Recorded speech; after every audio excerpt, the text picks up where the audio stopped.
नमस्कार। चलिए आज एक ऐसी कहानी सुनते हैं जो शॉर्टकट लेने वालों को एक बहुत बड़ी चेतावनी देती है।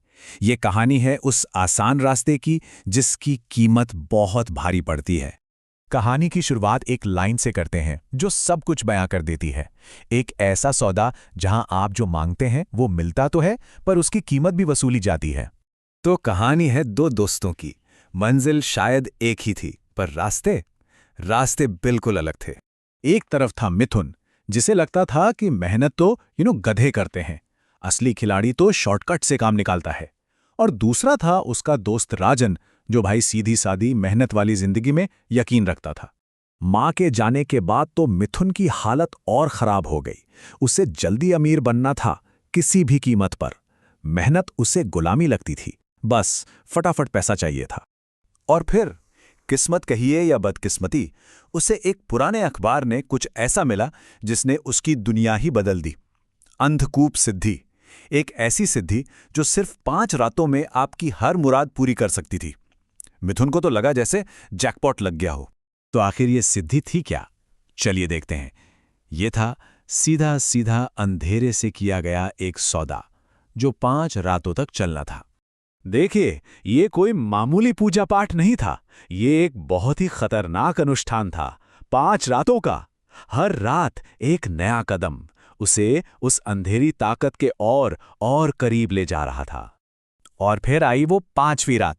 कुएं की गहराइयों से एक ऐसी आवाज आई जिसने सब कुछ बदल दिया। उसने कहा, मांग। और मिथुन ने मांगा, पैसा, ताकत, एक आसान जिंदगी। बस सौदा हो गया। और भाई, सौदा होने के बाद तो मिथुन की दुनिया ही पलट गई।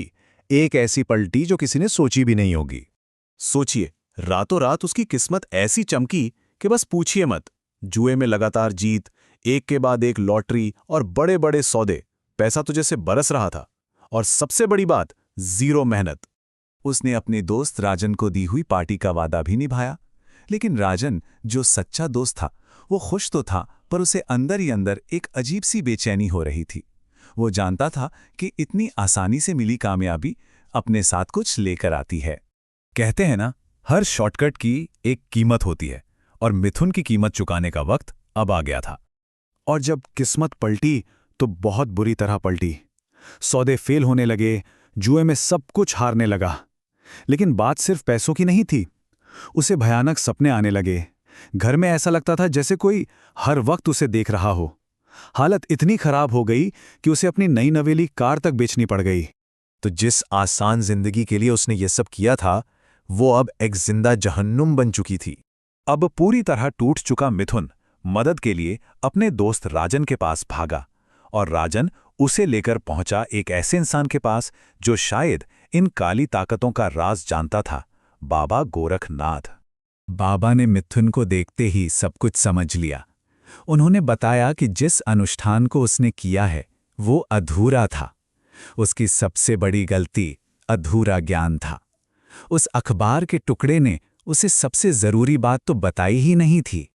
और वो सबसे जरूरी बात क्या थी? ये कि उस शक्ति को हर अमावस्या की रात खून की बलि चाहिए थी। मिथुन ने एक भूखी ताकतवर चीज को जगा तो दिया, पर महीनों से उसे भूखा रखा था। तो अब अपनी गलती सुधारने के लिए अगली अमावस्या को मिथुन एक बलि लेकर उसी कुएं पर पहुंचा। उसे लगा शायद अब भी सब कुछ ठीक हो सकता है, शायद वो उस भूखी शक्ति को मना लेगा। लेकिन अब बहुत देर हो चुकी थी। वो शक्ति उसकी लाई हुई बलि में इंटरेस्टेड नहीं थी। वो बोली, आज मैं अपना हिस्सा खुद लूंगा। और बस जमीन से कुछ काले हाथ निकले और मिथुन को अपने अंदर खींच लिया। और वो कुआं हमेशा के लिए फिर से शांत हो गया। तो इस पूरी कहानी से हमें क्या सीखने को मिलता है? देखिए, असली डर उस कुएं की शक्ति का नहीं है। असली खौफ तो इस बात का है कि बिना मेहनत के आधे अधूरे ज्ञान के सहारे कुछ पाने की चाहत का अंजाम क्या होता है। मिथुन की बर्बादी का कारण कोई शैतान नहीं, बल्कि उसकी अपनी सोच थी। उसका शॉर्टकट लेने का जुनून था। तो अंत में बस एक ही सवाल बचता है कि ज्यादा खतरनाक क्या है, अंधेरा या अधूरा ज्ञान?